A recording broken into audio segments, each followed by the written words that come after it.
True Crime Brewery contains disturbing content related to real-life crimes. Medical information is opinion based on facts of a crime and should not be interpreted as medical advice or treatment. Listener discretion is advised.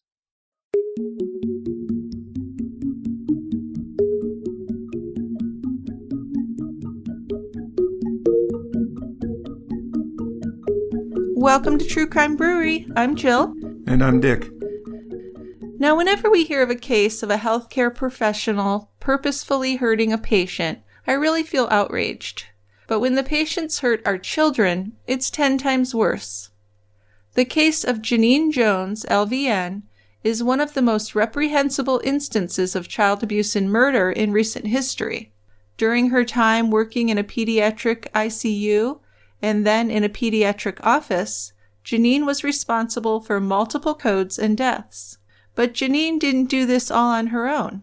If not for the willingness of physicians and hospital administrators to look the other way, she couldn't have gotten away with it, and the children she killed could still be alive. Join us at the quiet end for In the Arms of Evil. Janine Jones is the deeply disturbed serial killer nurse who was the inspiration for the psychotic nurse in Stephen King's book and movie Misery, and her actions were definitely in line with the horror genre.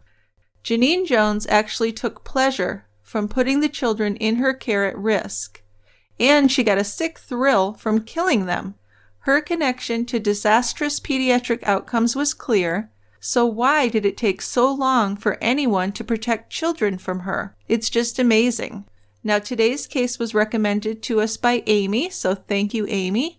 And Dick, what do we have for a beer? We have a beer called Oktoberfest, and I know it's not time for that just yet, but I like this brewery, and it's in the same area as where Janine was, the Texas Hill Country. So Oktoberfest by Altstadt Brewing from Fredericksburg, Texas. Again, this is an Oktoberfest. It's 5.9% alcohol by volume.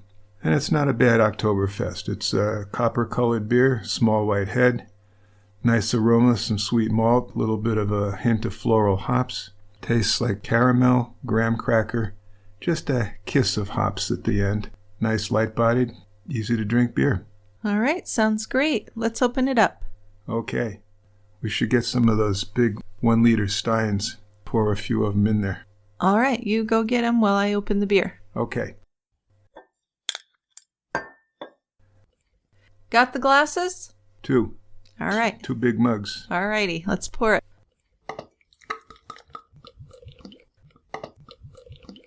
So come on down over here to the quiet end, and why don't you start us out, Dickie? Okay. So married couple, Dick and Gladys Jones, adopted 4 children from 4 different families to create their family of 6.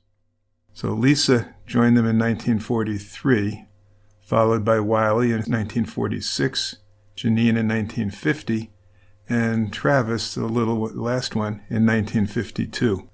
They lived just outside of San Antonio. Now, Dick Jones owned and operated 3 local clubs. They were all small, seedy places where bets could be placed on horse races and other sports games.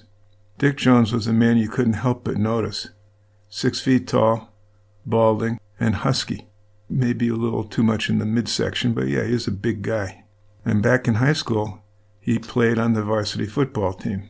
Now, there's a lot of stories about Mr. Jones. He's a larger-than-life character. But one of them is definitely true. This is when an armed robber tried to rob one of his clubs, and Jones threw himself at the gunman. For his reward, he got shot 3 times in his chest. Now, he wasn't certain he was going to survive, but he did. And this was right after a priest had pronounced last rites over him. Or maybe that was the impetus to stay alive. Might be. So back in December of 1933, Dick Jones married Gladys Fowler, a 22-year-old who had moved to Texas from her hometown in Ohio just 5 years earlier. Gladys was petite, but she was tough. She'd been working full-time since her father had passed away, compelling her to quit school and help pay the household bills.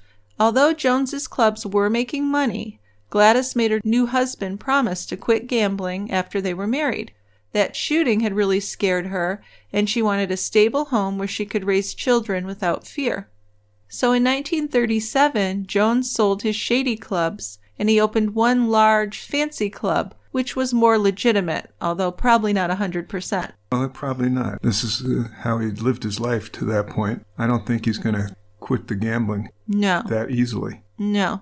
So he named it the Kit Kat, and it was this 2-story Art Deco building that looked like a big ship. Inside, the walls were lined with mirrors, so it was quite a place. Dick would manage the day-to-day operations, and Gladys kept the books. The Kit Kat brought in a lot of servicemen on leave during World War II, and as San Antonio boomed after the war, the Kit Kat became a really popular place. So, like the Kit Kat, the Joneses' family home was a bit of a landmark.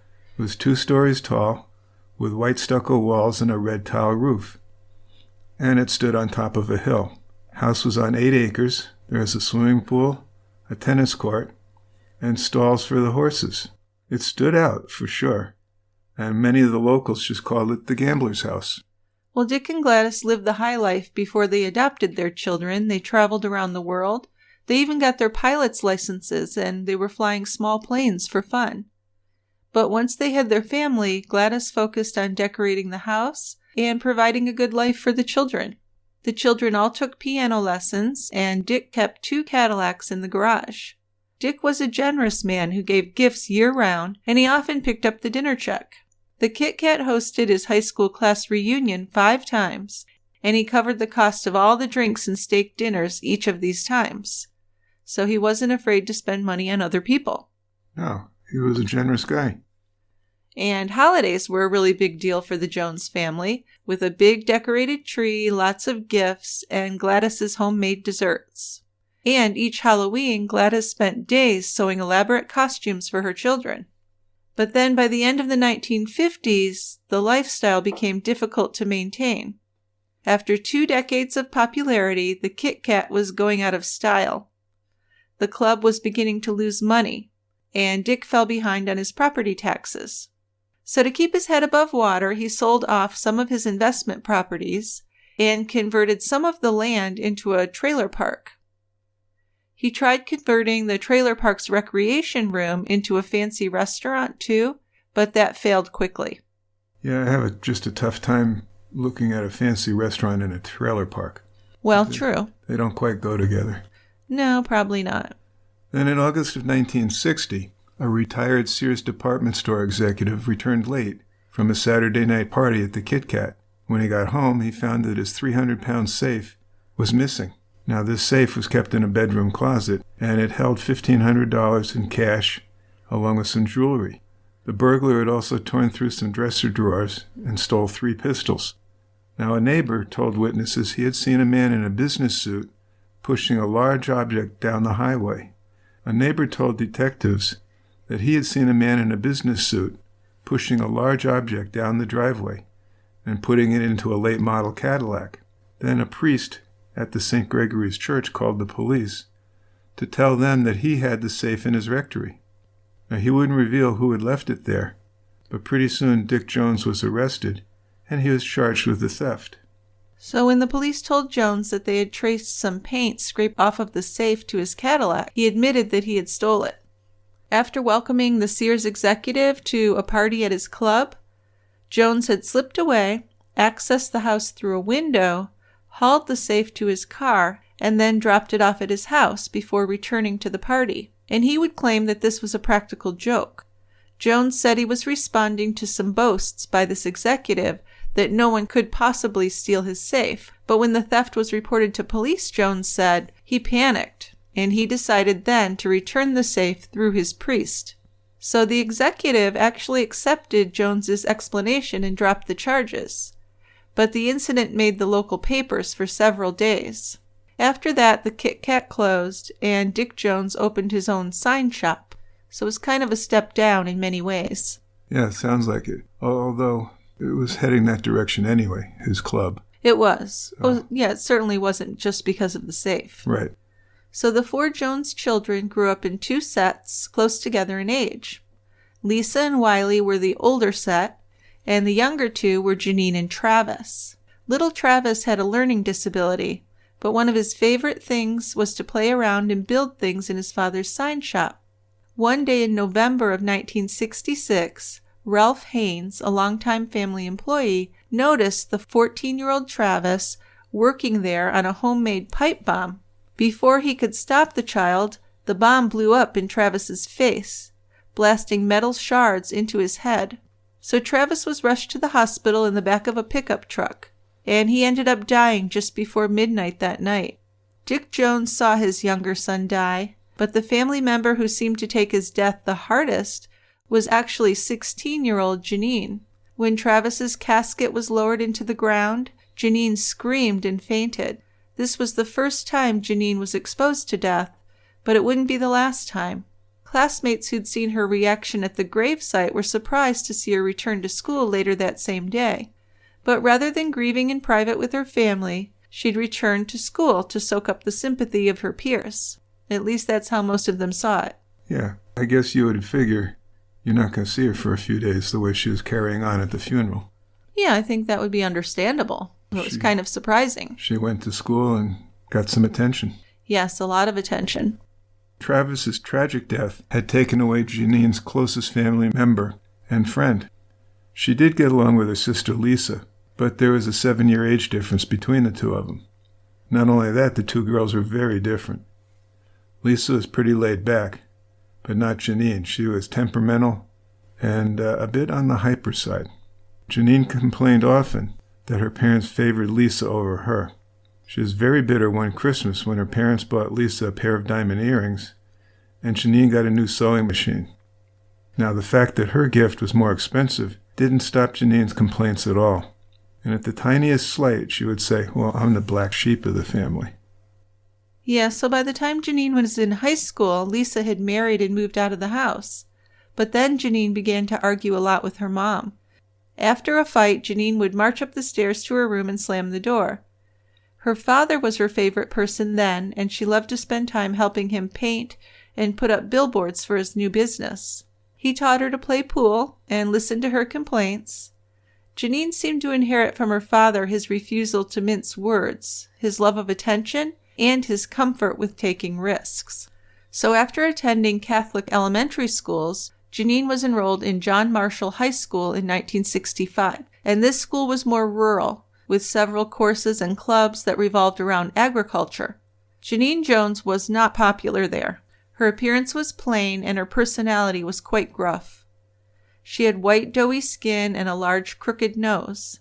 She wore her plain brown hair in an outdated style, and at 5'4", she was at least 30 pounds overweight. Janine lacked any sense of grace. She would rush up and down the halls as if she was always in a hurry.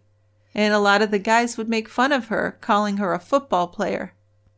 And, her personality really didn't help her out either, because she was extremely bossy, often telling the other students how to do their schoolwork. When they didn't follow her directions, she'd become angry and she'd glare at them.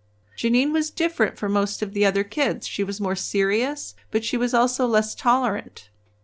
She worked a variety of part-time jobs after school, and she often showed up at school smelling dirty and not looking so put together. Sometimes she even fell asleep in the library. When Janine found a sympathetic ear to listen, she would blame her hardships on her father's reputation as a gambler and her parents' preference for her sister Lisa. So she obviously felt like she'd been given a really raw deal in life. In her desperate attempts to get more attention, Janine became a really skilled liar. And she told some classmates that her parents never loved her enough to adopt her legally. Not true. High school kids often cruised down a road in San Antonio called Austin Highway, and there they could stop at a drive-in barbecue restaurant for sandwiches, fries, and soda. Then after the drive-in, a group of kids would pull their pickups into a circle on a vacant field, turn up the radios, build a bonfire, and drink cans of beer. Janine loved these nights because they gave her an audience. And what better place to be? Well, that's a big thing here. She really seemed to need a lot of attention. What you would call a high-maintenance teenager. And to her high school teachers, she seemed really bright, but didn't make much effort in her courses. One of her good grades was in home management and home nursing, so she told her friends she just wanted to get married and have a bunch of children. And then early in Janine's senior year, her father was diagnosed with cancer. He really hadn't been the same vibrant man since Travis's death, and he seemed to have lost a lot of his love for life. After weighing the options with his doctor, he decided to refuse treatment and he went home to die. Gladys was a very dedicated caretaker and she was with him when he died at just 56 years old. But this was extremely sad for the family. Sure. When her father died, Janine would say, the world went dark. But only days after he was buried, 17-year-old Janine began to talk about getting married. She said she was in love with a high school dropout named Jimmy, and she wanted to marry him on Valentine's Day. But that was just 6 weeks after her father's death. Seemed really sudden. For sure. Now, her mom Gladys was overwhelmed trying to keep things together and run the family business. Certainly it wasn't a good time for a wedding, but Janine just seemed oblivious to her mother's predicament here. So Gladys told Janine that she wanted her to at least finish high school before getting married. And at this, really, Janine had no choice, because she needed her mother's permission to get married. She did insist on going through with the wedding as soon after graduation as possible. Caught up in grief, overwhelmed with responsibility, Gladys began drinking heavily. Too much alcohol, along with Janine's demands, set off more mother-daughter disagreements. Janine told some friends that her mother had accused her of stealing money, and she reiterated that Gladys had never really loved her. So marriage seemed like a good way to escape this situation. Yeah, Janine got married, and she was married from 1968 to 1974, and she and her husband had one child together. Their son, who Janine named Richard after her dead father, was born in 1972. Then in 1974, Janine's remaining brother died of testicular cancer. He was only 28. 7 months into Janine's marriage, her husband had returned from the Navy and found out Janine had been cheating on him. So they eventually got divorced, but then they reconciled and had another child together in 1977, this time a daughter. Then they got divorced again. Janine worked as a beautician for some time, and then she went to nursing school in the late 70s.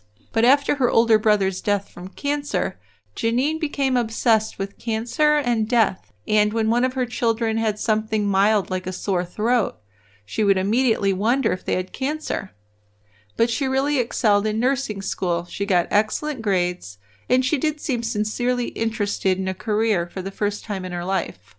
Her mother Gladys supported her through school, paid her tuition, and helped with the 2 children. It seems that her mother raised those children, at least for a while. She really took over a lot of the responsibility. Yeah? Yeah.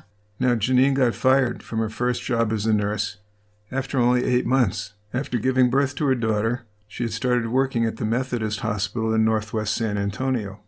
This is a nice 487-bed hospital where Janine had worked when she had been a beautician. Yeah, she'd go in and do, the older lady's hair and stuff. Sure. Yep. Her shift was 3 p.m. to 11 p.m., and she got assigned to the cardiac intensive care unit. So early on, people were impressed with Janine's apparent commitment to nursing and her motivation to do a good job. Now, her first performance review gives some insight to Janine's personality. It read, Ms. Jones tends to make judgments that she had neither the experience nor the authority to make. So that's not exactly a glowing testimonial, is it? No, and that's just such an accurate prediction of how she would be as a nurse. So she did get let go in April of 1978, and Janine claimed that she was asked to resign after she defended a patient from an unpleasant doctor. The reality was that Janine was fired because of a patient complaining about her. Well, and this is another pattern that this must be the starting place of, because she was forever saying that the doctors didn't know what they were doing and they weren't listening to her, and she was standing up for her patients. That was her thing. Yeah. She's right, everyone else is wrong. Yes. And she's going to not back down from that. But in this instance, when she was fired, it was because she had approached a patient who was smoking in the hospital lounge and yelled at her to put out the cigarette. Now, this is a time where you were allowed to smoke in the hospital lounge. It wasn't a big deal. Everybody smoked. Yeah. So it's not like she was breaking the rules. It was just something that wasn't good for her health. But Janine didn't let it go there. She told the patient to elevate her leg, and when the patient didn't immediately comply, Janine went over to her, roughly grabbed her leg, and put it up. Then she yelled at the patient, "Get back to your room." And a patient told another nurse what had happened. So Janine got in trouble. Yeah, she got let go. Absolutely. And you have to think this wasn't the first thing she ever did wrong. No. No, I'm sure it wasn't. But there was a severe nursing shortage, so Janine had no trouble getting her next job. She got a job at a small community hospital on the OBGYN unit. But that October, she was let go again. And this was because she had taken time off before earning sick leave because she wanted to have a tubal ligation. So it wasn't any kind of misbehavior at work. It was just that she wasn't following the rules. Now this time it was like, 6 months? So a shorter time of employment.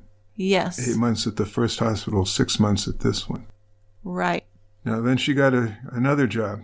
And this is the Pediatric Intensive Care Unit at Bexar County Hospital. Now this was a large hospital, primarily serving the poor people of San Antonio. Yeah, now when they built this hospital, they had hoped that some of the wealthier people would go there because it was going to have all these modern things and the best doctors. But it didn't work that way. Because of the location, it just continued to be a hospital for the poor mostly. But Janine began work there on October 30th, 1978, and she very quickly became engaged with her job. In fact, she would tell the RN who oriented her that she knew she would stay there. There's no way she was leaving this job. But this nurse really wasn't that impressed with Janine. No, well, I don't think many of them were. So Janine's first patient in her new job was a 6-day-old boy who had necrotizing enterocolitis. This is a bad disease. It's not really known what causes it, but your gut kind of gets infected. You get air in the lining of the gut. It doesn't work. You can get septic and have untold problems, although it's not as bad these days as it used to be. I think the mortality rate is only 10 to 20% now. When I was training, it was a lot higher. So the only way to fix it is surgery? No. No? Antibiotics rest the gut, so you don't feed the baby orally, just IVs. So seriously ill. But they typically are in an intensive care unit. So this boy did have surgery, and he was brought to the Pediatric ICU, where he died. So Janine really had no time to bond with this baby. But she just went berserk when he died. She sobbed and she sat at his crib side just kind of staring at him in a trance. It was very odd and disturbing to those that saw it. The Pediatric ICU at Bexar was located down at the end of the hall past the regular pediatric floor, and it was where critically ill children whose parents couldn't afford a private hospital went to get care. It had 8 beds behind windows so the nurses could see the monitors. And pediatric ICU patients could be as old as 16, but many of them were babies and toddlers. Newborns didn't go to the pediatric ICU, though. If they hadn't gone home yet, they would stay in the neonatal ICU, also called the NICU.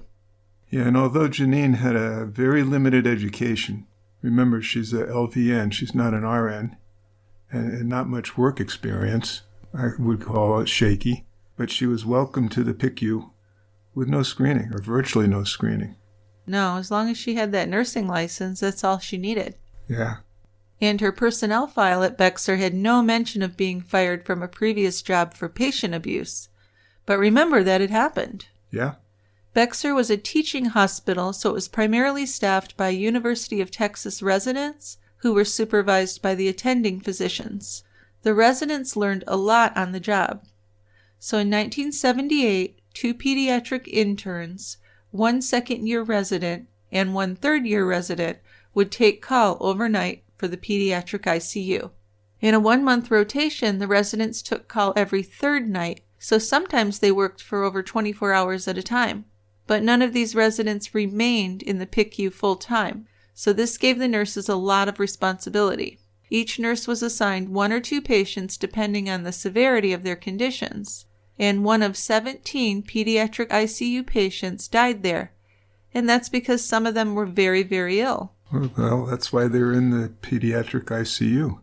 Absolutely. But there were no deaths that would compare to what happened when Janine started working there. No, not even close. So before long, Janine considered herself to be a really skilled PICU nurse. She worked the night shift, 11 p.m. to 7 a.m., for her first 3 months of employment. Then she moved to the 3 p.m. to 11 p.m. shift. So the RNs often worried that the LVNs did not have the education or skill to work on the highly skilled unit. But Janine was impressive, at least at first glance. She certainly was enthusiastic, very eager to learn, and she became exceptionally skilled at putting in pediatric IVs. I don't know how many of you have ever tried to start a pediatric IV, particularly in a newborn. It ain't easy. No, it can be pretty tricky, so it was really a skill to have. It was appreciated. Yeah. Before they got teams of people that did IVs, when I was on call at night as an intern and resident, I spent most of the nights up restarting IVs. Oh, that's miserable. Yeah. Well, I got skilled too. Well, I guess you do, if you do it enough. Yeah. So maybe it's because Janine volunteered a lot to do it. But with infants, she was just able to get IV access. It seemed effortless for her. So she got a reputation for this. And she became known so that the pediatric floor often called her over to start IVs on their patients. Janine's supervisor, RN Pat Belko, was very impressed with Janine. Belko was the head nurse of the Pediatric ICU beginning in February of 1978. So she hadn't been on the job long. No, not as the head nurse, right? Right. But she had worked her way up from floor nurse. Yeah. Now, staffing at Pediatric ICU at Bexar was difficult. Janine did gain points by volunteering for extra shifts, but she was a problem, even if Belko didn't acknowledge it. She continued to give Janine positive reviews, but that's not how Janine worked. She had a lot more difficulty, and despite what Belko wrote, Janine already had at least one serious infraction on the job, and there would be a total of 8 during just her first year of work. She disobeyed a doctor's order to give a child an anticonvulsant drug.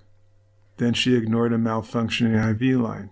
She also set an IV drip rate at a dangerously high rate, allowing fluids to infuse in a child over a 30-minute time period when it's supposed to be over 6 hours. Now that's super dangerous, right? Very dangerous. Overhydrating a child? Yep. She had also mistranscribed drug orders multiple times. In one case, she transcribed 50 milligrams as 500 milligrams. So that's another potentially serious issue, depending on what you're giving. That's a 10-time higher dose. Yeah, back when we transcribed orders, then we always had to have it checked by a second nurse, because everybody does make errors. Oh, sure. Now, after each mistake, Janine was given what they called informal guidance. What that meant was that she had to discuss it with her supervisor, and a report was put in her file. But Janine regularly made excuses and said she hadn't done anything wrong. Well, her 4th medication error that year did require her to take a class on the administration of drugs. Janine didn't bother to show up, but she continued to work in the pediatric ICU anyway. She's done all these missteps, but there were no repercussions. Right, because she worked extra shifts, and they just really needed a body there, right? Yeah. So she was kind of feeling cocky, I think. If she just refused to take the class, she must not have taken the orders very seriously. Obviously. And to do that and then be allowed to continue working. I know. Jeez. But even in that first year, she had even more serious offenses. At 7 a.m. on August 11th of 1979, Janine finished up 2 8-hour shifts caring for this 10-month-old girl who was in terminal heart failure. Her supervisor, Sherilyn Pendergraft RN, ordered her to go home at the end of the second shift, but Janine ignored her. For an hour, she didn't leave. She finally left, but only after a nursing administrator was called in to talk to her. And in her written explanation for this incident, Janine said that she felt she was essential because she had developed a close relationship with the girl's parents, and she felt like the little girl needed her. So she seemed to think that she was the only nurse who could care for that child. And that was part of her general attitude as well. That's right. Her behavior in that case could have been considered an act of industrial insubordination, which would require an automatic 3-day suspension and likely firing. But Belko, noting that Janine had been concerned for her patient, decided to just give her a written warning. And she told Janine that another failure to follow orders would result in her suspension and likely termination. So maybe that had some effect on Janine, but only for a short period, because 2 months later there was another incident. This was September 29th, after she completed a 3 to 11 shift, and Janine appeared unexpectedly in the pediatric ICU. So this was at 5 a.m., and she had a friend with her who did not work there. Janine went to the bedside of a patient she'd been treating, and she had a syringe in her hand. She began fooling around with the child's IV pump. Now, doctors and nurses also smelled alcohol on her breath, and they ordered her to leave immediately, so she should have been fired on the spot. But she went home and then insisted she hadn't been drunk, even though she'd left the pediatric ICU walking erratically and looking like she was under the influence. But what's more concerning than that is, why did she have a syringe in her hand, going around with the child's IV pump? Good question. So if she worked the 3 to 11 shift, she must have been home by midnight, and then 5 hours later, she's coming in and doing this? Yeah. So she certainly didn't go to bed. Well, no, she spent those hours drinking. It really seems like it. But that's very scary. It's horrific. I can't imagine why they let her come back after that. Nope. And in Belko's report of this incident, she wrote that Janine had used very poor judgment. You think? Because she returned to the ICU, apparently under the influence of alcohol. Now, of course, hospital rules forbid any behavior that could endanger the health of a kid or a patient. But Janine wouldn't suffer any consequences. No, none. Not even a suspension, nothing. Yeah, and we did the same thing. This is your final notice, right? Because of Miss Jones' positive contributions to the unit, her concern for the patients, and the voluntary overtime she has worked, she is notified that this is a final written warning. What she had, 3 of those now? I haven't. I've actually lost track. What else is shocking to me is that not long after that, December 28th, 1979, Belko put a written commendation into Janine's personnel file. There was no mention of the errors, the refusal to follow orders, or the drunken visit. Instead, she was praised for working the extra shifts. The other nurses just couldn't believe how Janine had avoided any consequences. They were getting tired of it. Those who reported her were very frustrated, but Belko refused to deal with the behavior, which, definitely endangered patients. It sure did. So the RN who had oriented her had had enough, and she transferred out of the pediatric ICU, which was a loss because she was a good nurse and she had a lot of pediatric experience. But this just made Janine feel even more powerful, and she seemed to feel invincible. I think she probably felt like she could do whatever she wanted and no one was going to stop her. And why would you blame her for thinking that? Because that's what it seems like. You wouldn't. I mean, she's worked there for a little over a year, and nothing touches her. And she's done some bad stuff. She has. Well, she's still working. Well, she was still working there, and parents of the critically ill patients saw her as very knowledgeable and dedicated.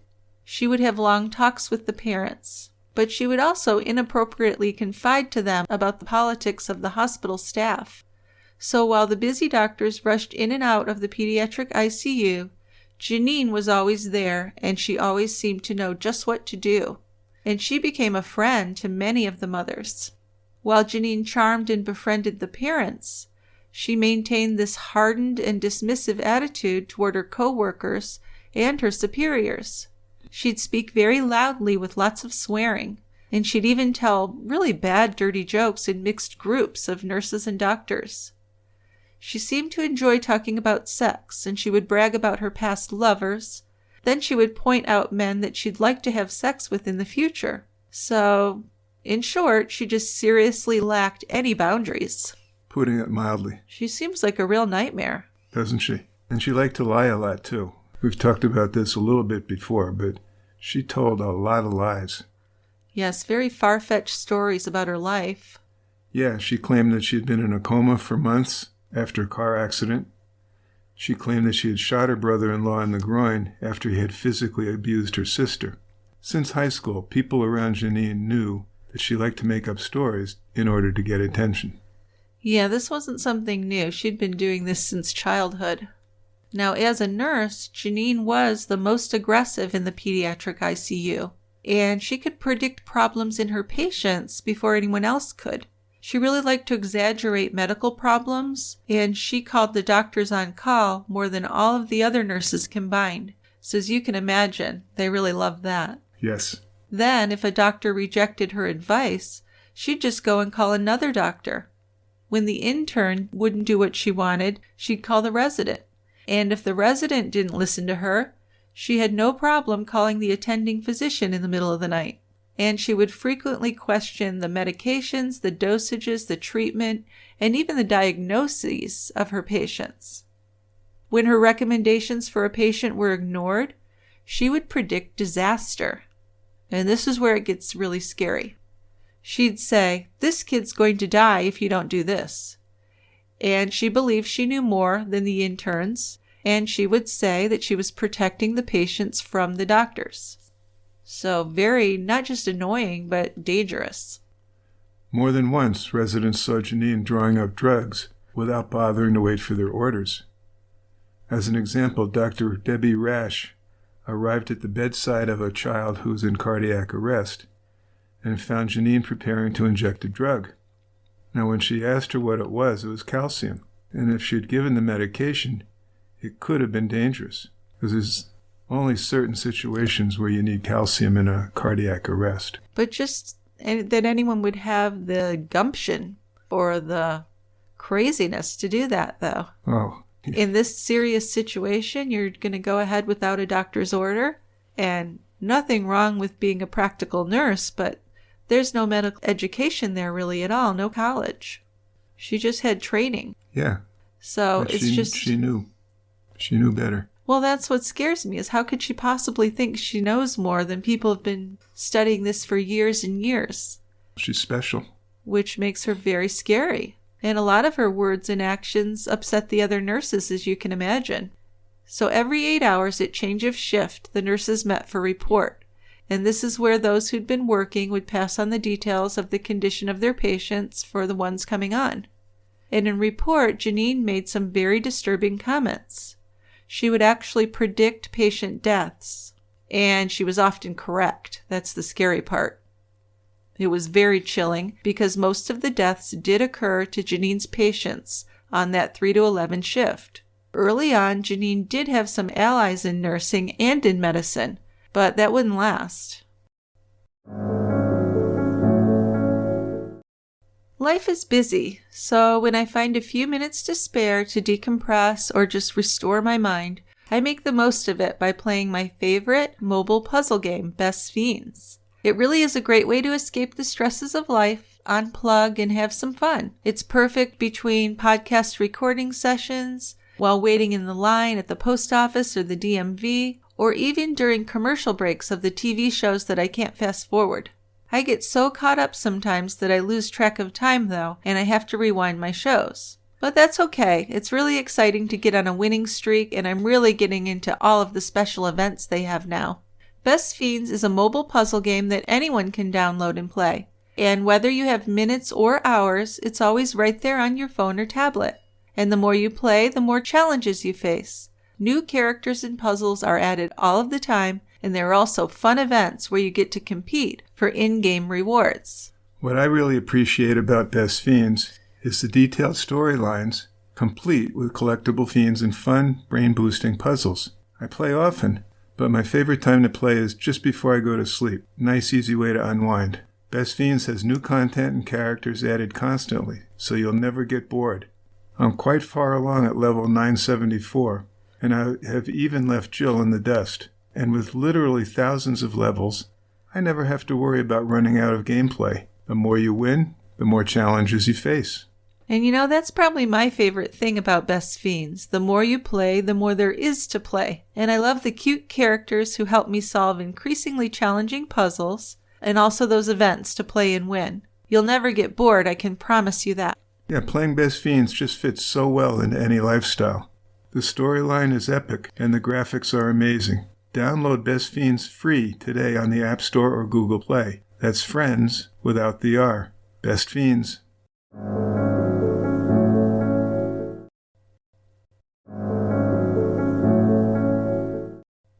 So in October of 1981, an RN from the Bexar PICU went into Pat Belko's office with her long-standing concerns about Janine Jones. Too many babies were dying from issues that should not have been fatal, and they were dying during the 3 to 11 shift and under the care of LVN Janine Jones. The pediatric intensive care nurses had been talking about this situation for months and months, but Belko had believed it was just gossip. She had actually cautioned them against spreading these rumors and judgments. But this RN had been studying the pediatric ICU's census, which listed each child and their condition, and she knew how many children had died suddenly and who the nurse on duty had been. So Belko went and looked at the census herself and saw that this RN's observations were correct. So she spoke with Dr. James Robotham, the Pediatric ICU's medical director, and they agreed that an investigation did need to be done. But meanwhile, children continued to be injured or killed. Stable patients would suddenly stop breathing, seize, or bleed out. And all of this happened on the 3 to 11 shift. Yeah, the medical director was concerned about heparin. Several of the children had developed bleeding problems in the PICU, and blood would leak from suture sites, old needle puncture sites, their mouths, even their rectums. Then their blood pressure would bottom out. Now, at first, the doctors had been diagnosing these incidents as disseminated intravascular coagulation, which is DIC. But this was way too many cases. Heparin would be given to people with DIC. That's where your blood starts to clot for no particular reason. Overwhelming infection can do it. Other things can do it. So treatment for it is, even though there seems to be bleeding going on, is out-of-control coagulation. So you give an anticoagulant like heparin to treat it. Right. But heparin could also cause bleeding. Heparin can also cause bleeding. So just overdosing heparin would be a possibility. And not that they had DIC. So a small amount of heparin was used to keep IV lines from clotting. But maybe somebody was giving too much. So then they changed the rules, and they made it so that each nurse had to have a second nurse watch as she drew up heparin. See, that's what you were talking about, how you needed second-party confirmation. Well, yeah, in pediatrics, we always had to double-check everything. We wanted to, because who wants to make an error with the child? Right. Then all pediatric residents were told to draw and send a blood sample to the lab whenever a child experienced unexpected problems. Evidence of heparin usage would be found in 2 separate cases. So then heparin got removed from the bedside and was kept locked up with the narcotics. But there was no definitive proof that Janine Jones was the nurse responsible for these. Yeah, but between May and December of 1981, 10 children had died in the PICU after unexplained sudden complications. And in all of these cases, Janine had been on duty. A report was written which read, "The association of Nurse Jones with the deaths of 10 children could be coincidental. However, negligence or wrongdoing cannot be excluded." So inexplicably to me, Janine was continuing to get the benefit of the doubt, and she continued to work there. We're looking at this in hindsight, but it would seem to me, if I've got 10 kids in a, 6 or 7 month period dying in the PICU, who weren't expected to die. Yeah. And the nurse on duty, 100% of the cases was Janine Jones. Yes. How the hell does she get to keep working there? I don't know. Maybe it wasn't enough proof to prosecute her, but they certainly should have been able to let her go. And at least notify the licensing board or something? Yeah. Something. Well, hospital administrators and the University of Texas Health Science Center were just not willing to fire Janine. Not only that, they would not call the police or inform the DA, likely out of fear of the bad publicity and the lawsuits that would follow. But it's going to get worse, guys. Exactly. But the incidents of death couldn't be ignored either. So they came up with a novel idea. Instead of confronting the problem head on, they considered closing the PICU. But then they came up with an even better idea. They're going to upgrade the PICU staff to RNs only. Which is something that was being done in many hospitals. Yeah. Certainly now, only RNs work in those types of units. Absolutely. Yeah. So the LVNs, which included Janine, would be offered jobs in other areas of the hospital. And if they chose to leave, they would all be given good recommendations. So Janine resigned in March of 1982, and almost immediately, the unexplained deaths stopped. Yeah, not almost immediately. They just stopped when she left completely. That's almost immediately. Okay. Yes, okay. So Janine quickly accepted a job offer from a Dr. Kathleen Holland.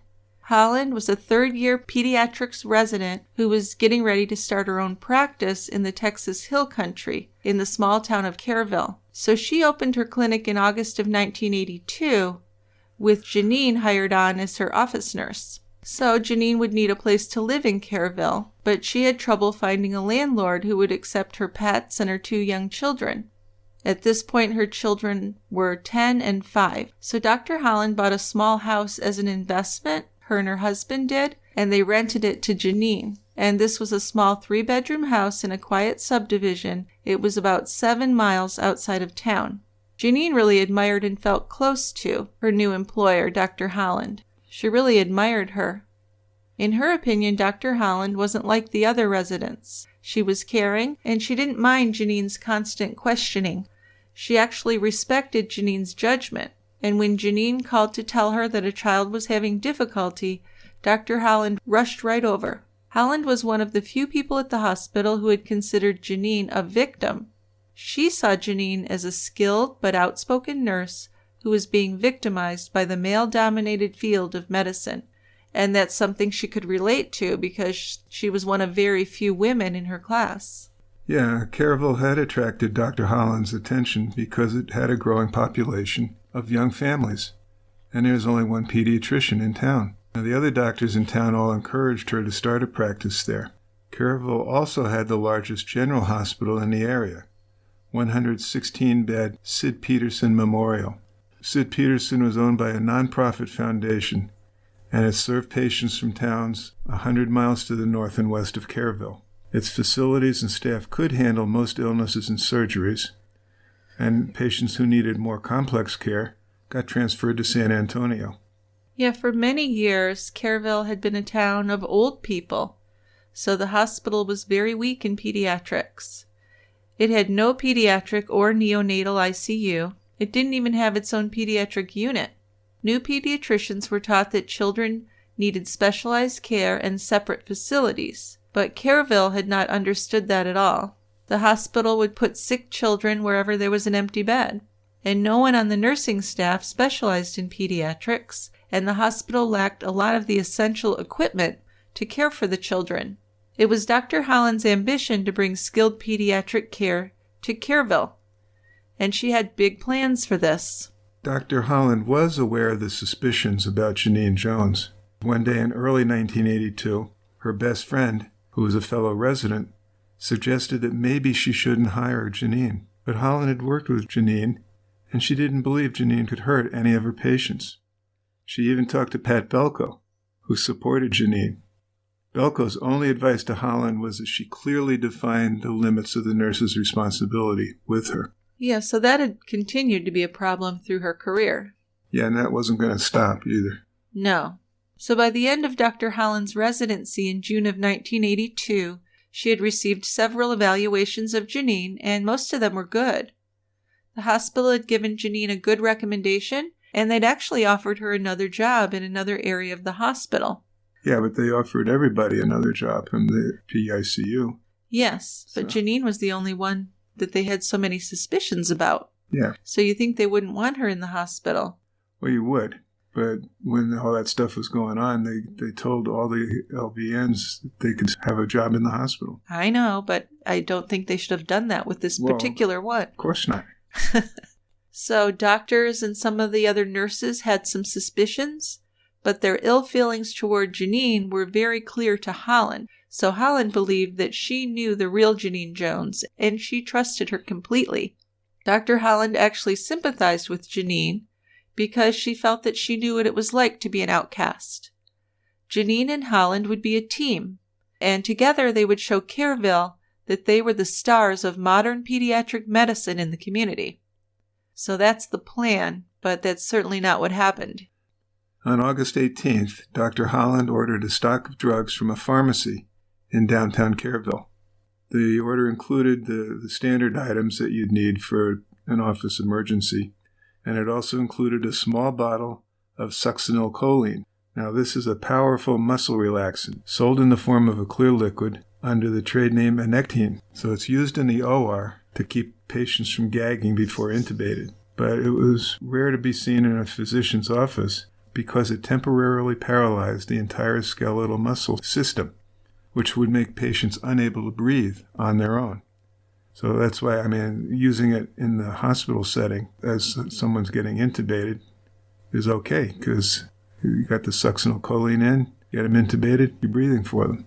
Well, plus you have an anesthesiologist there, right, and all the equipment that would be needed if there were trouble. Very different from a doctor's office. Very. So it would be not something I'd really want to have in my office. Right. And the drug also had a dangerous side effect. It could induce bradycardia, which is a very slow heart rate, and then you'd have to counteract that with another drug, atropine. So Dr. Holland said she wanted the succinylcholine available for emergencies, just in case she needed to insert a breathing tube down the throat of a large child whose teeth were clenched. And really, why would that happen in a doctor's office? I don't even know how to address that. Well, what do you think? You had a pediatric office for years. Yeah. So what do you think of what Dr. Holland's thinking here? Well, here's the deal, as we say. Okay. If, say you have a patient arrest in your office and you want to help resuscitate them, you can get a bag and mask and breathe for them while you call 911 and get the EMTs there. Right. Because this is right in town, near the hospital. Wouldn't have taken people any time to get there. So all you got to do is bag the child or the patient, and you'll aerate them sufficiently. And you don't need to worry about succinylcholine and not breathing and using atropine and all that. Well, it did seem like a strange thing to have there. And you have to wonder, did Janine have something to do with that decision? Well, that's a good point. Yeah. Because Janine was running the place. Yeah. Holland's just out of training. Yes. So she doesn't know how different private practice can be from hospital practice. That's true, because she's done all of her training in a hospital. Yeah. Yeah.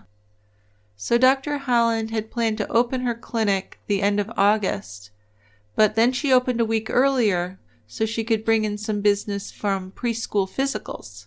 Dr. Holland's plans for a solo practice meant that she'd have long hours and a constant incoming of late-night calls from parents.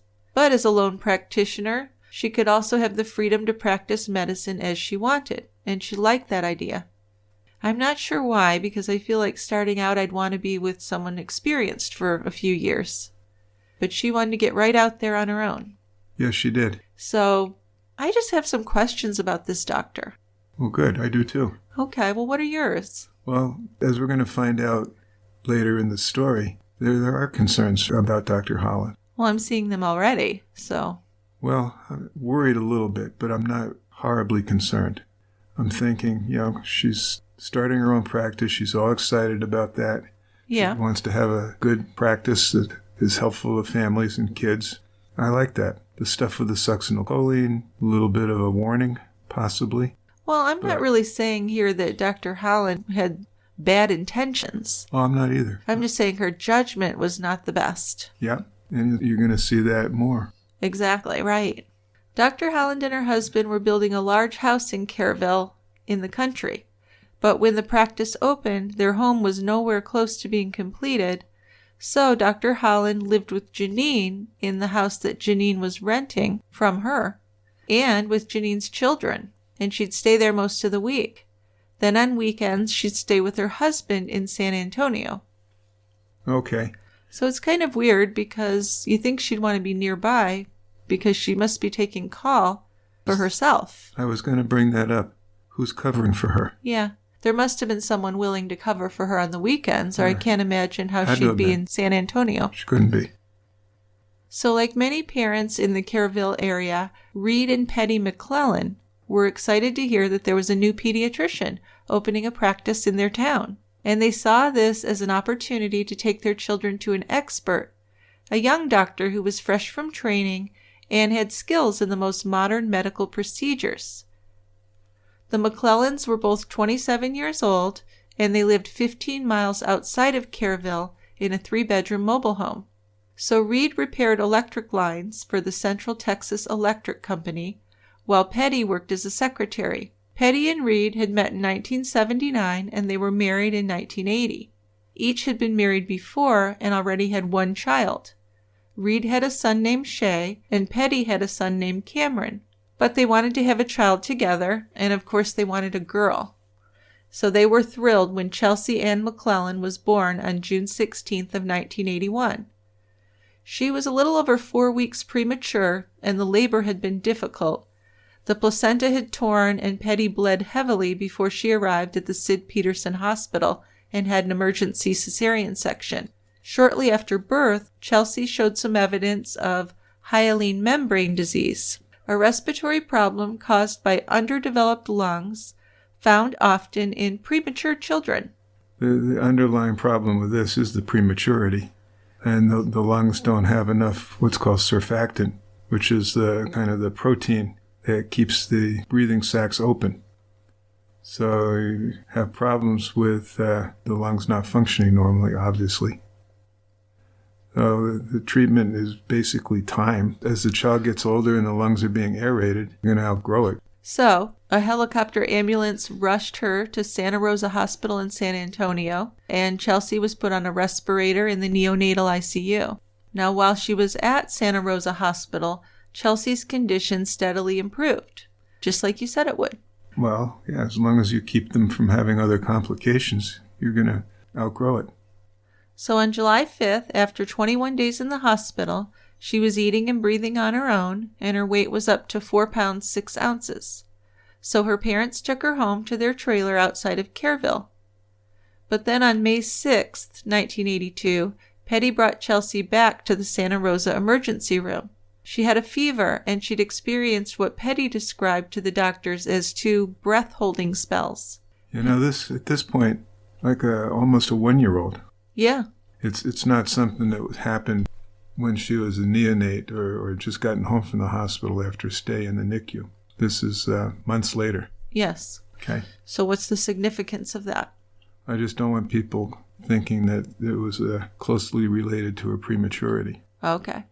Well, Petty later said that Chelsea had briefly stopped breathing and turned blue after one of her brothers had knocked her down. Then, after dinner, she had been vomiting and lost her breath a second time. So what do you think of that? Well, that's the age when you start to see these breath-holding spells. Something startles a child or they get crying, screaming, something like that, and they stop breathing.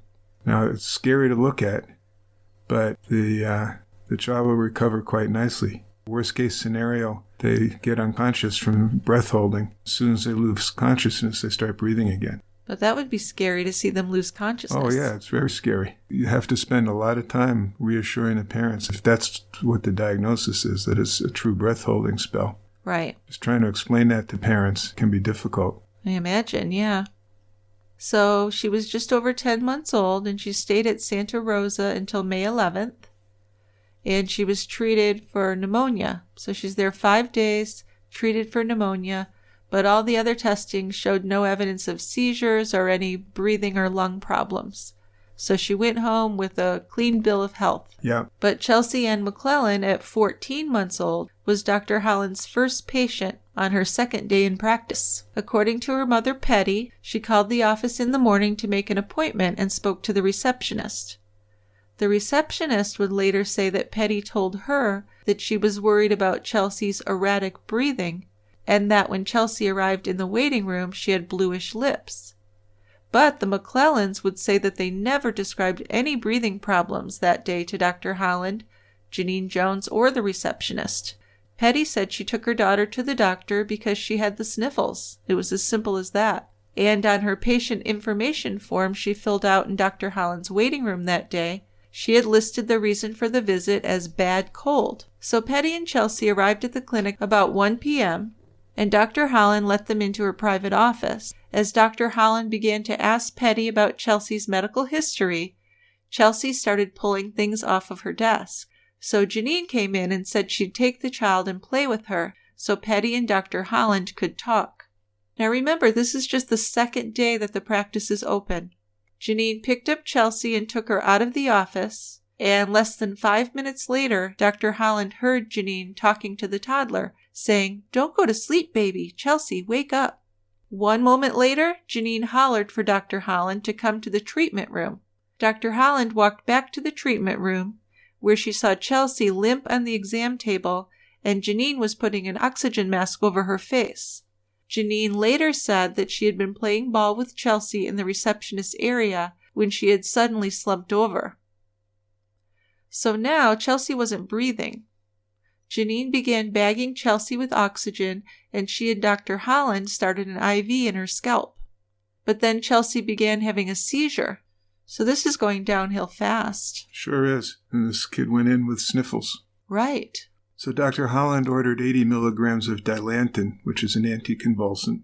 Then she ran out of the room and told some carpenters working in the building to call EMS. Chelsea's mother had no idea what was happening until Dr. Holland returned to her office to tell her Chelsea had had a seizure. So the ambulance arrived at 1:25 p.m., and Janine was so controlling in this situation that the paramedics couldn't tell which one of them was the doctor. Janine carried Chelsea into the back of the ambulance as a paramedic followed with her IV. Dr. Holland joined them, and Petty rode up front with the driver. And by the time they arrived at the hospital, Chelsea was breathing all on her own. She was sent to the ICU and stayed for 10 days. But tests showed nothing to explain the seizure or the respiratory arrest. Still, the McClellans were grateful to Dr. Holland and her nurse because they believed that these two women had saved Chelsea's life. So Petty went out and spread the word around Kerrville, telling her friends about this wonderful new pediatrician. So to me, it really strikes me that by the time they arrived at the hospital, Chelsea was breathing on her own. Makes me think she was given something that was wearing off by then. That's one thing. Yes. Or even a simple suffocation could do that too. True. But parents thought, wow, this is fantastic. This doctor and nurse saved our child. Yes. Now, Chelsea was stable when she arrived at the hospital. She did seem a little sleepy. Didn't look sick, though. And after resting in the ICU for a few hours, she was quite energetic. 9 o'clock that night, the day she arrived. So we're like 8 hours into this. An RN noted on her medical chart that she was awake, alert, and playing. And during the remainder of her stay, she happily toddled around down the halls. She seemed so alert and happy. And this left the hospital nurses wondering how there could have been anything wrong with Chelsea at all, because they're just not used to seeing recoveries like this. Right. It is really shady, or a little bit. I don't know, is shady too strong of a word? It's a miracle. Okay. Well, if you didn't know Janine or any of her history, I guess you would just take it for what it is. Right. But if you're Dr. Holland and you know what people were saying about Janine, and this is the second day they were open. I mean, I can't say that enough. This isn't like a couple years later. This is within a day of the opening of the office that this life-threatening emergency happens. And how many life-threatening emergencies have you had in your office that was open how many years? Oh, 35. 35 years. And how many kids stopped breathing and had to be rushed to the hospital? 0. So, okay then. So this is really weird. This is totally suspicious. Well, yeah. It could happen, but... And the timing and just the whole history. You have the doctor's office saying that the mother complained of blue lips and difficulty breathing. Mother says, I never said any such thing. Right. I just brought her in because she had a cold. And that's what the chief complaint was that mom had filled out, was bad cold. So what do you think about the receptionist? I kind of think that Janine put her up to saying that afterwards. To saying that the mother had called and said that she had trouble breathing and saying that she arrived with bluish lips. Yeah, I think Janine might have helped with that description. I think so, because I think Janine probably really intimidated the hell out of the receptionist. Right. Yeah. Now, then I'd also have a question, though. Was there a receptionist? Maybe Janine was doing reception work and nursing work, because, again, this is the first day of the practice. Well, a receptionist did exist, but that doesn't mean that Janine didn't answer that call. Right. Right. Could have been. That's true. So now let's go to August 27th, 1982. Okay, we got a new patient. Gabriel and Nelda Benitez, when they took their 1-month-old daughter, Brandy, to the Sid Peterson Hospital ER. The baby had a 2-day history of diarrhea with some blood in her stools. So the ER sent the young family over to Dr. Holland's office. And Nurse Janine Jones told the parents to stay in the waiting room, and she took Brandy into the treatment room. And Mrs. Benitez watched with increasing alarm, watching Janine rushing back and forth. And then minutes later, Dr. Hyaline came out of the waiting room and told the parents that Brandy had stopped breathing. So this is what, the second one in 2 months or something? Well, it's August 27th. They haven't even been open a month. They opened in August. They opened in August for preschool physicals. Okay, so this not is even really a month, soon. It's the second one. So EMS was called at 11:37 a.m., and Dr. Hyaline wanted to transfer Brandy to the San Antonio hospital. So the ambulance left for San Antonio about 3 p.m. Janine and a respiratory therapist were riding in the back, and Dr. Hyaline was following in her own car. Yes, I guess she did that because she got car sick if she was in the back of an ambulance. Okay. Thanks for that explanation. Well, that's what I read. I'm just passing it on to you, that's what she had said. Got it. So the ambulance rushed towards San Antonio, and as Janine took what she saw as control of the situation, she was yelling out orders as if she were the physician, while taking short breaks to yell at the infant, "Don't die, baby." So the EMT thought this was a really odd nurse. Who seemed out of control. A skilled nurse would have been calm and organized, but Janine was just going totally off the rails. When Brandy's pulse became thready, Janine yelled at the driver to pull over, and on the side of the road, Janine and Dr. Hyaline resuscitated the baby. Then Dr. Hyaline returned to her car, and they proceeded on to the hospital. Once admitted, Brandy was kept under observation for 6 days, and the doctors were never able to find a reason for her emergency. But if I'm Dr. Hyaline, I'd be thinking, what in the hell is going on? I just opened my office, and look what's happening. Yeah, 2 emergencies. Something's going on. Open less than a month. Yeah, and big emergencies, life or death. Yeah, big emergencies. It's crazy.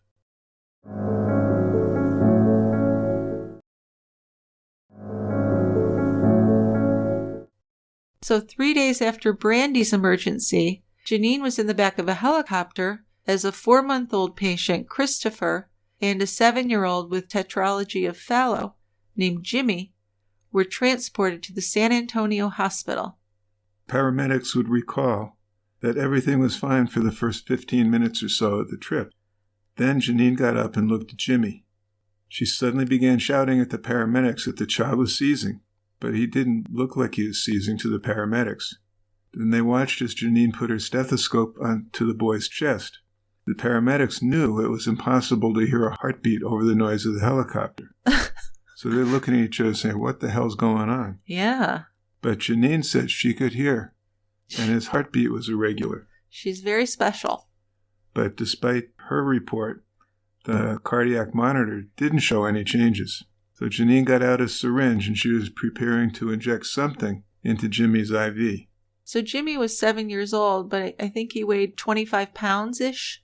So can you explain why he was so small and what his condition was, just briefly? Well, tetralogy of Fallot is a cardiac lesion. There's 4 aspects to it, and I don't even remember them all. There's a right-sided aortic arch, an overriding aorta, a ventricular septal defect, but it's serious heart disease. So most kids are very tiny from that, and the only treatment is surgical, and even that might not help that much. He was severely ill, and he was just sharing the helicopter ride with one of Dr. Hyalin's patients because they both needed to get to the hospital around the same time. Yeah.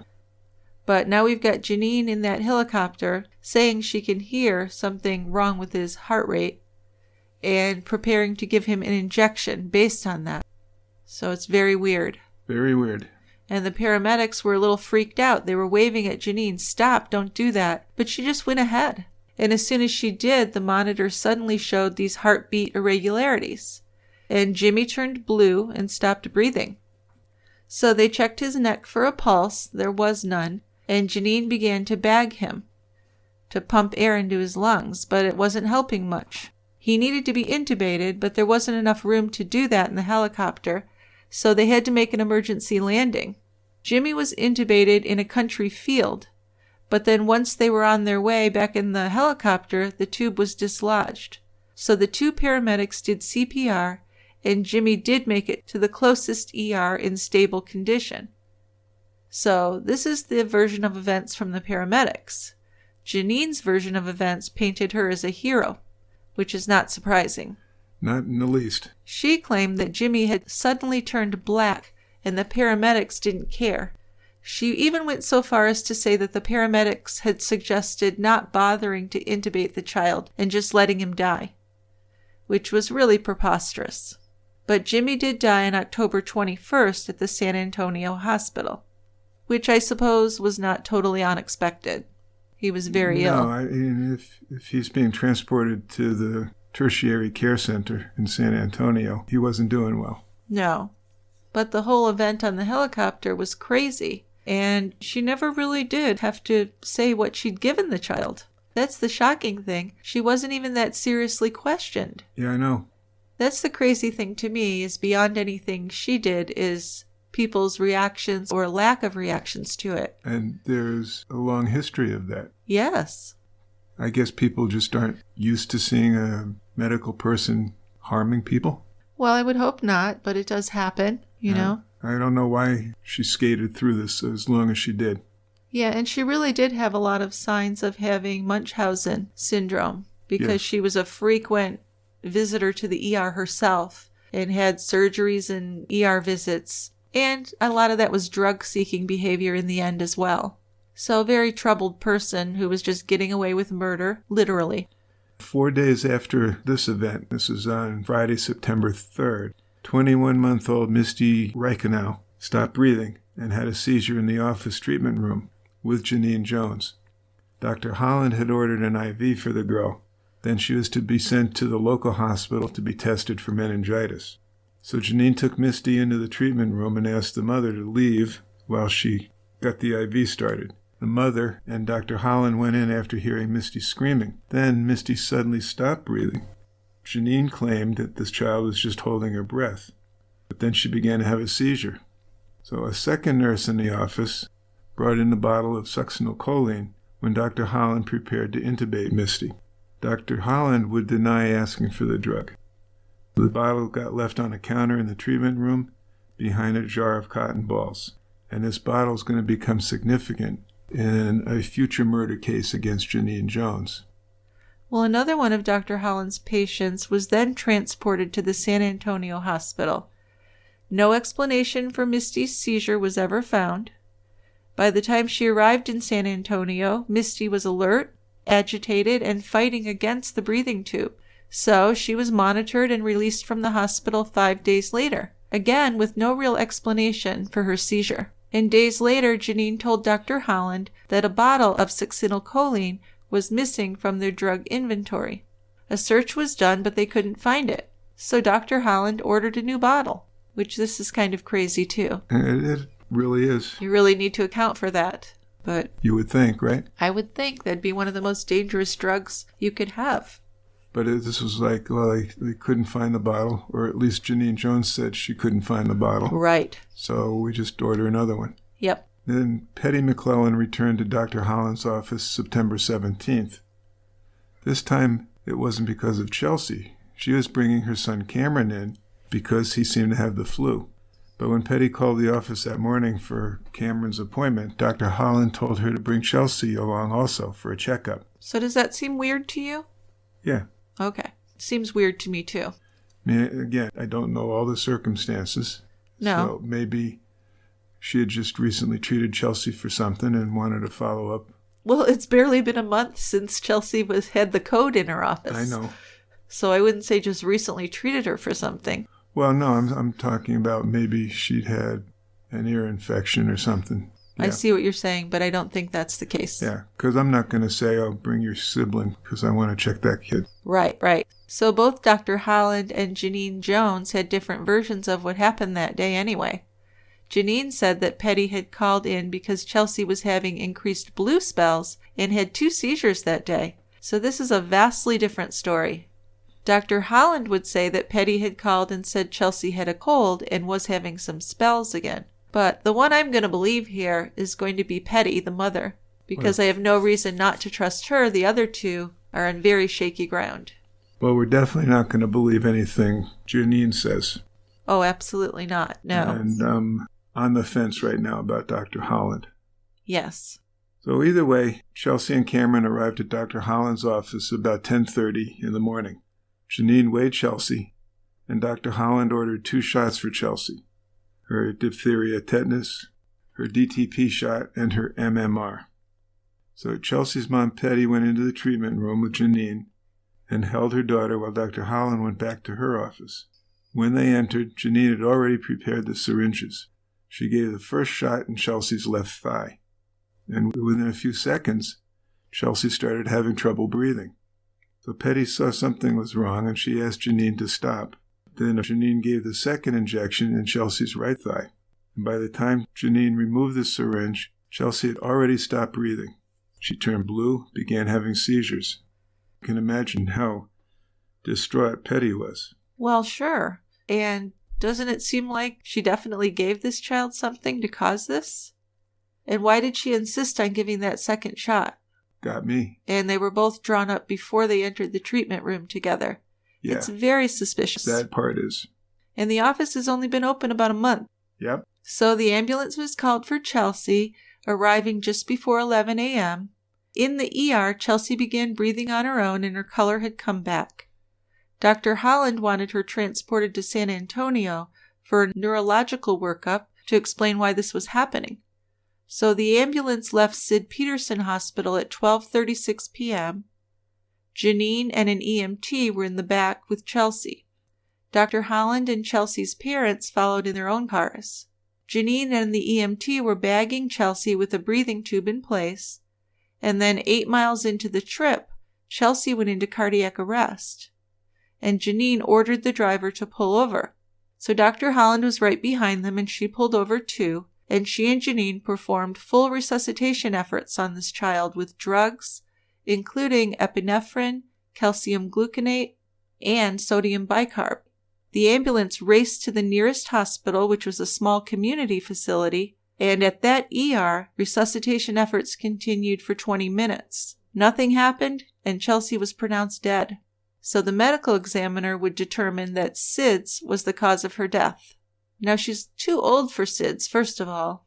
She's maybe not too old, but she's certainly on the upper ranges there. And it's not like she was sleeping. No.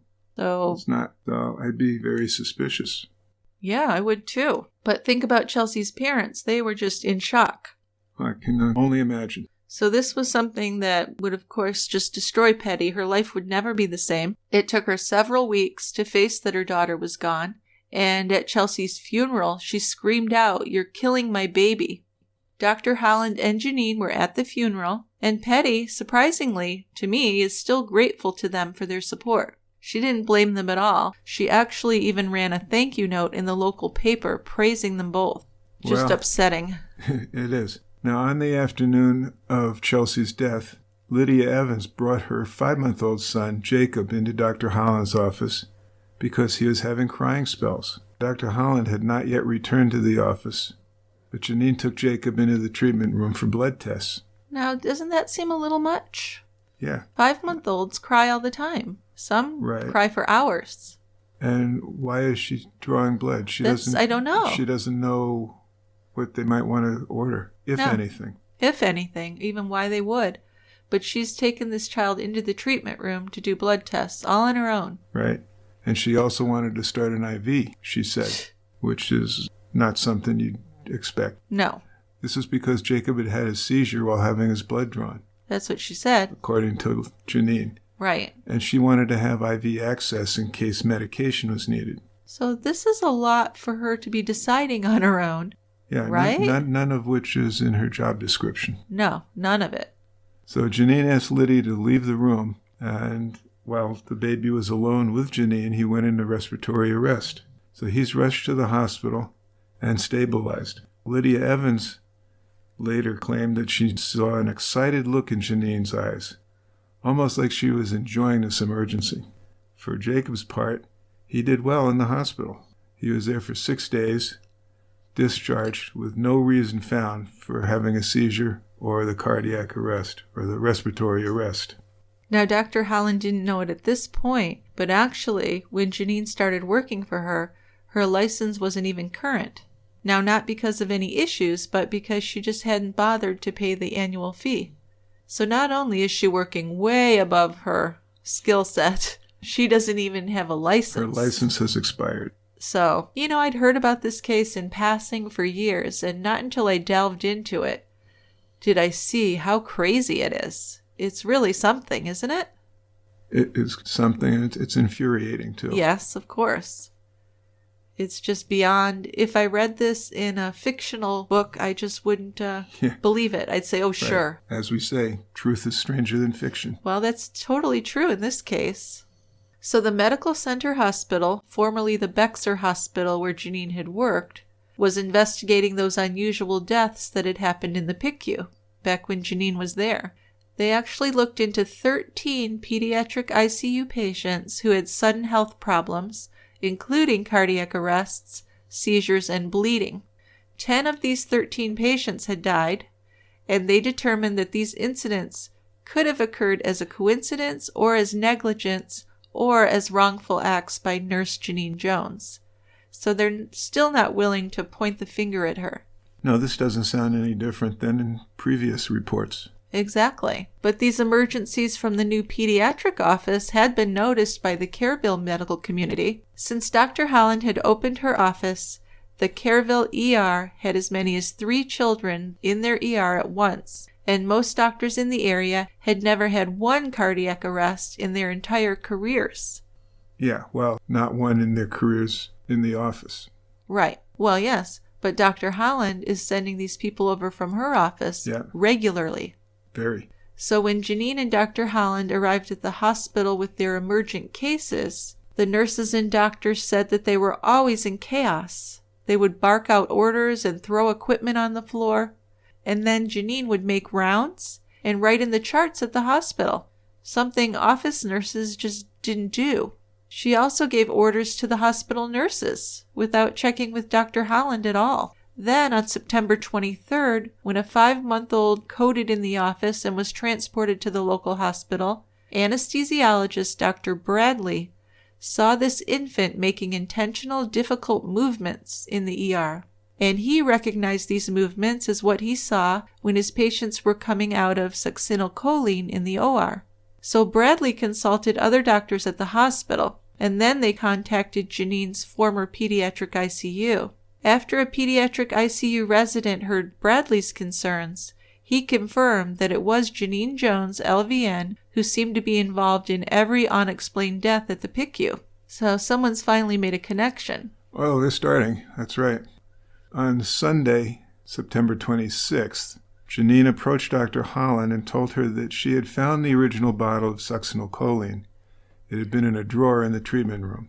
Now, the safety cap had been removed, but it was full and had never been used, at least according to Janine. Then, on Monday, the next day, when Janine was out for lunch, Dr. Hyaline looked at the 2 bottles of succinylcholine. She looked at them and saw 2 large holes in one of the stoppers, and she was shocked. Shocked. I bet her heart jumped into her throat. Can you imagine? I can't. No, you don't want to. So the Texas Board of Medical Examiners was called. That's good. Somebody did the right thing. And Dr. Hyline's hospital privileges were revoked. A lab analysis of the tampered bottle showed that the drug had been 5/6 diluted with saline. Then they discovered that there had been a 3rd bottle of the drug ordered, and it was missing.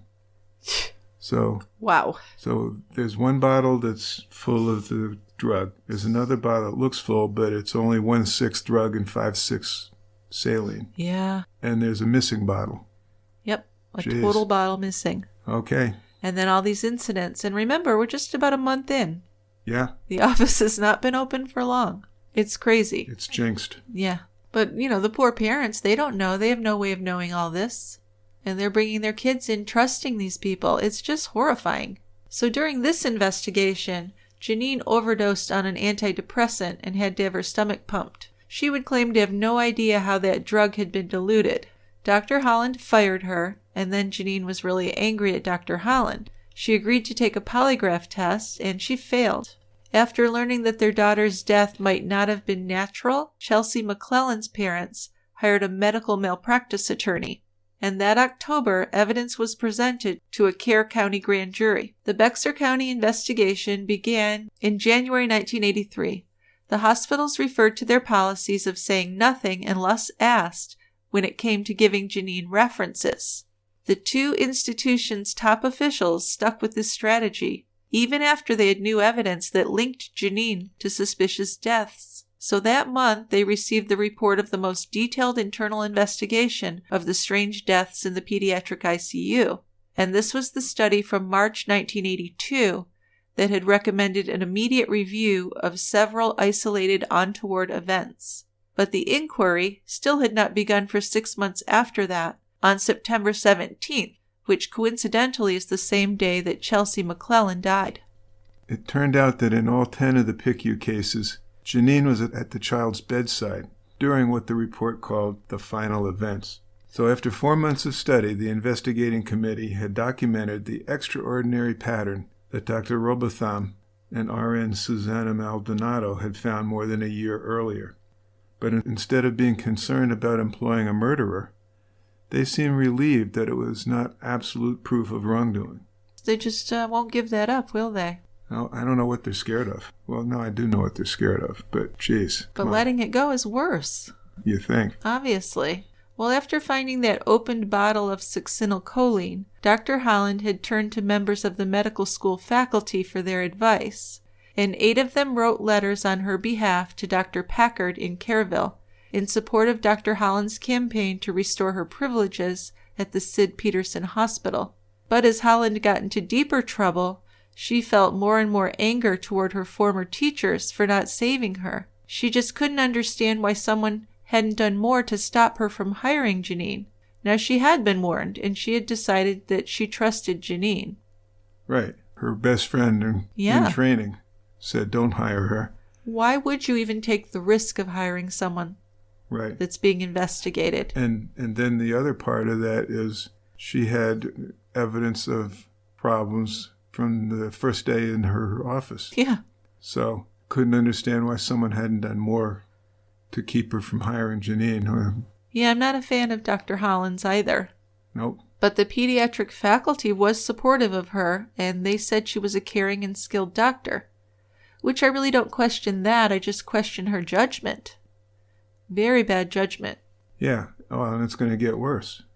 Because when she appeared before the grand jury, she refused to testify, citing her Fifth Amendment rights against self-incrimination. That's not a cool thing. Well, it's not, but I'm guessing her attorney told her to do that. Well, yeah. Because she was in trouble. And, I do feel some sympathy. She's right out of med school and going through all this. But on the other hand, she didn't protect her patients, so fuck her. Yeah. Yeah. When she also refused to comply with the grand jury subpoena asking for her office medical records, a district judge held her in contempt of court.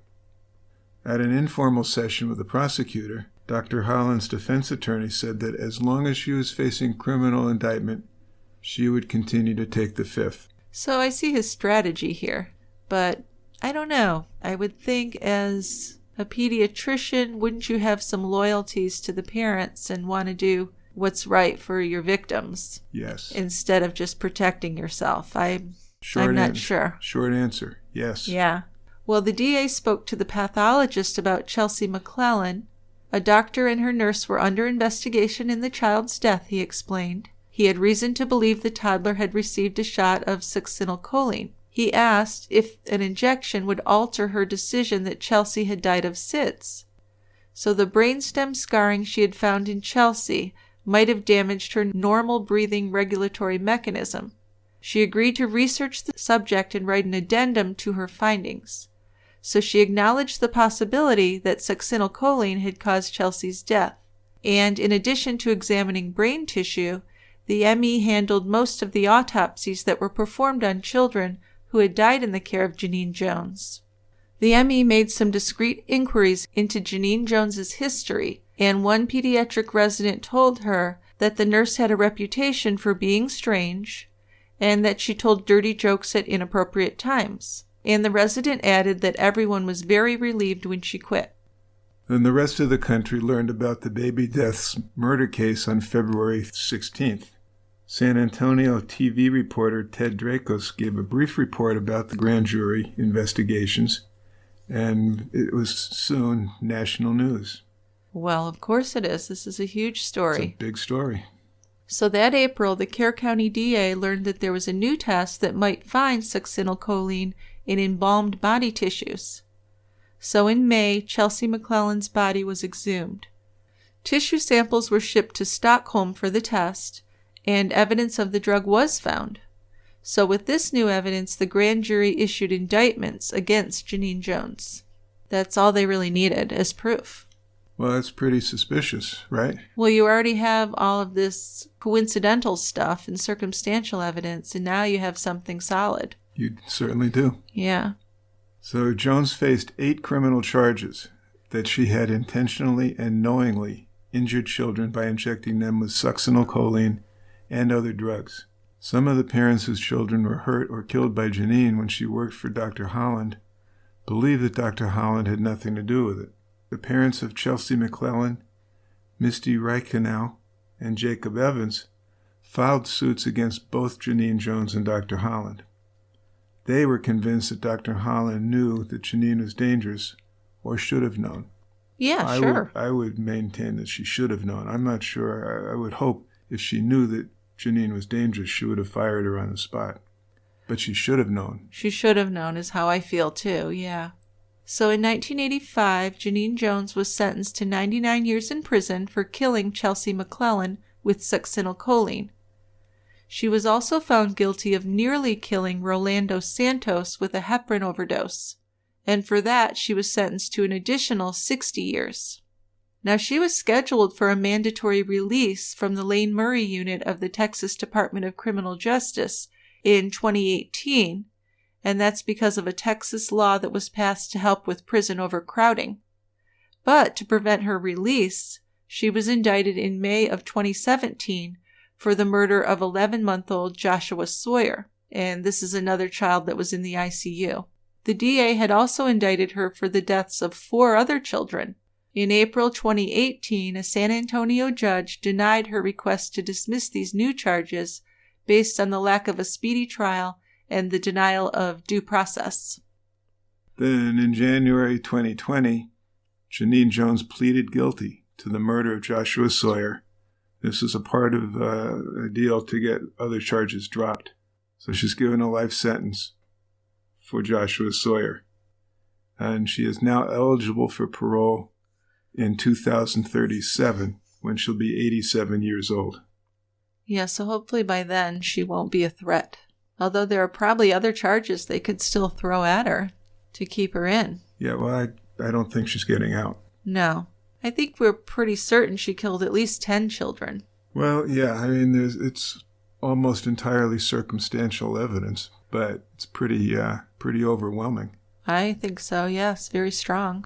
So this is just something I hope never happens again, because this is horrible. And obviously she's mentally ill, but also vicious. Yeah, she is. So our music is written and produced by Tristan Capel, and if you have comments or a case suggestion for us, or even a beer recommendation, you can send us an email to truecrimebrewery@tiegrabber.com, or you can go to our website to write your comments or leave us a voicemail. I'll also put a direct link in our show notes for you to click on, and you can record your voicemail for us right on your device. If you would like to support our show and get your future TCB episodes ad-free, plus get an extra episode every month, you can subscribe to our premium show on our website, tiegrabber.com, or you can sign up to support us on Patreon. And as if that isn't enough, right? Then we'll send you a personal thank you note and a gift, too. Yeah, well, that's special. Now, I was looking at the premium show yesterday, and there are over 150 episodes on there. So, you could join, you could binge. Might be something to do if you're running out of shows to listen to. 150. Yeah, over 150. Wow. Now, many of those are ad-free versions of regular episodes, but also many of them are bonus episodes.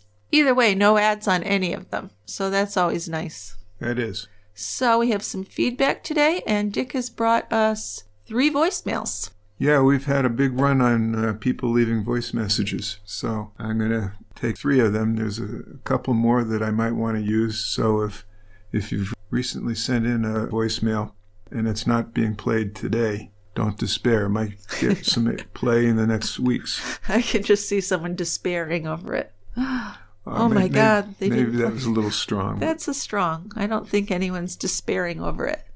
Well, I shouldn't be. No, not at all. Okay, so let's first listen to Stephanie. Hey, Jalinda. My name's Stephanie, and I'm from New Zealand. I've been listening to you guys for quite a while now, and I really enjoy just putting my earbuds in and doing housework and looking after babies and children and having some really interesting cases kind of being listened to. So I've got 2 case suggestions for you guys. They're both quite local to where I live in the Manawatu. The first one is a case that happened in July 2010. A young family man called Scott Guy, he was shot dead at the gate of his family farm. He was only 31 years old, and he had a young child at the time, and his wife was heavily pregnant with their second son, so it was quite tragic. His brother-in-law, Ewan McDonald, was actually charged with his murder, but he was found not guilty, so the case remains unsolved. But Ewan McDonald did spend some time in jail for other offences against the Scott Guy family, including like arson and other things like that. So he did obviously have some kind of, a lot of tension in their family, but he was found not guilty of his murder. The other case is Mark Lundy case. This is a really well-known case in New Zealand. Mark Lundy was on a business trip to Wellington on the evening of August the 29th, 2000. And the next morning, his wife, Christine, and their young daughter, 7-year-old Amber, were both found brutally murdered in their Palmerston North home. They were killed with an axe, so it was just a really horrendous and shocking crime. Mark Lundy was found guilty of their murder, but there's been a lot of speculation about if he should actually be in jail because some of the evidence is kind of conflicting. He's basically in jail because a microscopic speck of brain matter on his shirt, which between scientists have been found to be conflicting of whether it actually is brain matter or not, basically. So there was a retrial in 2015, and he was found guilty again. I've actually been to Amber and Christine's grave site, and on the gravestone it actually says, "Love husband and father Mark Lundy." So I believe that must mean that someone in their family, believes he's innocent. So I'd really be interested to see how you guys could pull together these cases and your opinions on them, basically. I'm not a beer drinker, but my husband is. He'd just drink a box of Spates, which apparently is the best-selling beer in New Zealand, so it must be pretty good. All right, thanks. Bye, guys. Thank you, Stephanie. Yeah, when I was putting this together, I forgot that she had given us 2 recommendations. They sound like pretty good ones. I've heard of this Mark Lundy case before. The other one I hadn't. So I think both of them I'll definitely go online and see what I can find. Good idea. Yeah, I mean, we have done New Zealand once before, maybe. Not a lot. No, I think just one time. I think once. So another New Zealand case might be in order. So our next voicemail is from Gaynor. Gaynor just has a question. Yes. Hi there. My sister and I both love your podcasts. She's in England, I'm in Canada. She told me about you, so we send each other, recommendations on shows to listen to. It's a great way to get errands done and helps kill time on a road trip, etc. So we really enjoy listening to you guys as well. Just one comment would be that we both subscribed, but noticed that you don't get the photos with the subscription. So we ended up going back on YouTube to watch some of them and having to listen to the ads anyway. Is there any way you could put the photos on your subscription podcasts? That would be super great. Okay, thanks so much. Take care. Well, thanks for calling in, Gator. Yes, the picture thing, I can put a couple of pictures on our website with the show notes on each case. The problem with the podcast app is that sometimes the pictures don't show up, even if I put them down in the show note area. Depends on what app you use. So I can certainly try and add a couple of pictures to each episode on the website. I can't promise I'll do it consistently, but I will try to do it as much as possible. I always try and add 1 or 2, but sometimes I forget, so I'll try and do that for you. Thank you so much for subscribing, too. And we have one more voicemail. This one's from Tracy. One more. Tracy also has a case suggestion. Hi, Dick and Jill. My name's Tracy. I'm actually calling you from the road in New Jersey right now. Excuse my voice. I've got a yucky cold I'm just getting over, but I love your channel. I actually saw you on YouTube, heard you on YouTube on your podcast, and instantly subscribed for a year because your show's just great. And also, your voices are so calming to me. I drive an hour and 10 minutes each way to work and home, obviously, and it's kind of stressful. And hearing your voice, even though you're talking about murder, is very calming. So kudos to you. Wanted to tell you about a case that I've just become so intrigued with. It's the Mark and Janine Gerardo case. The last name is Gerardot. Not sure if you heard of it, about a couple in Delaware. It just involves, an affair, murder, and suicide. It's just really intriguing. Thought you guys might like it. Wanted to pass it on to you. Keep up the great work. I love, love, love your podcast. You guys are awesome. Take care. Well, gosh, thanks, Tracy.